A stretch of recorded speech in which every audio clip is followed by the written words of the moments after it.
یو مسلمان بندوي چې یاره زما ته د زړه تکلیف دی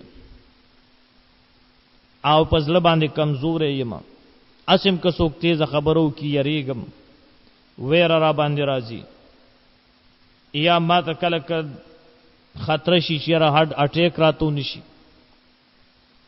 او د زړه بیمار یم، نو دې د پاره قرآن عظیم شان کې علاج شته او قرآن عظیم شان کې د دغه د پاره علاج شته چې کوم مسلمان بنده د زړه په بیماری کې مبتلا وي او د زړه تکلیف ورته، نو دغه مسلمان بنده ته پکار دی چې دې روزانه په پابندۍ سره سورۃ یاسین د دې تلاوت کوي. څه تلاوت کوي؟ سورۃ یاسین خو پیژنې کنه؟ ها سورۃ یاسین د دې تلاوت دی کوي. چې کله د دې تلاوت وکړه نو دغه تلاوت نه بعد په اوبو باندې چوف کی، اوبه دې دم کی او دغه اوبه دې استعمالی، الله رب الجلال جل جلاله به د زړه بیماریاں ختم کی.